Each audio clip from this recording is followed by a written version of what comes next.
I read in a paper that Nuremberg was looking for interpreters, German, English, English, German, French, English, etc. And I had been a translator at the first United Nations conference in San Francisco while I was working at the Office of War Information. And so I went over to the War Department. The Defense Department was then called the War Department. So I went over to the War Department for an interview.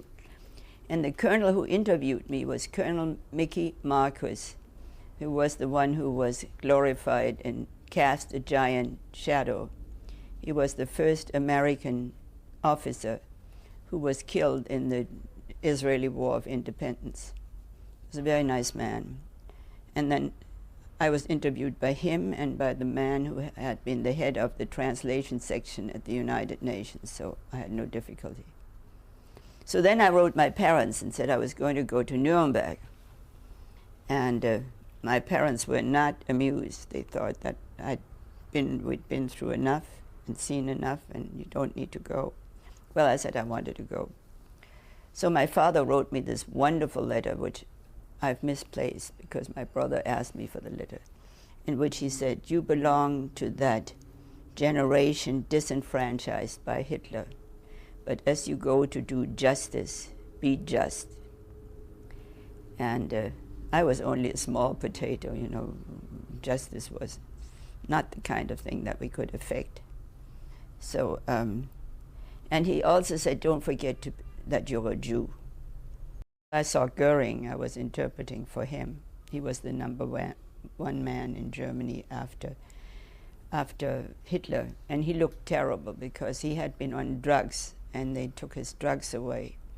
So he was on withdrawal and lost about 100 pounds. And he wasn't particularly thrilled to have a female and a Jew as an interpreter. But we were there in the interpreting room. Hess, who was the number 3 man in the German hierarchy, who we thought he feigned amnesia. And so we showed a movie with him in it to see what his reaction would be, and he reacted somewhat. We also showed movies of him at the Nuremberg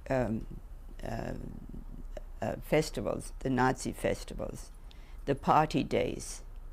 And this is why actually the trial was held in Nuremberg. You know, it was sort of the end of the period of their reign. And as you know, a lot of people committed suicide among the defendants. Hitler killed himself. Goebbels, who was the propaganda chief, killed himself and his wife and 7 children.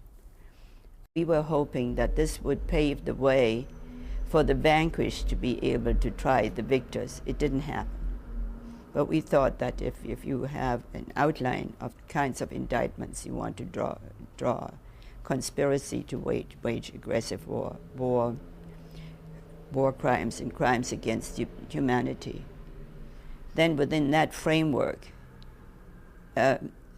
you could prove almost everything. And the indictment was based on the Geneva Conventions of the century before, in the 20s. And so our prosecution was very conscientious in referring back to the conventions. So, I mean, there were a lot of lawyers who said this was ex post facto. In other words, they made the laws that they asked the defendants to adhere to after they had committed their war crimes. But as you can see now about Bosnia and Kosovo, the legacy of Nuremberg is still with us.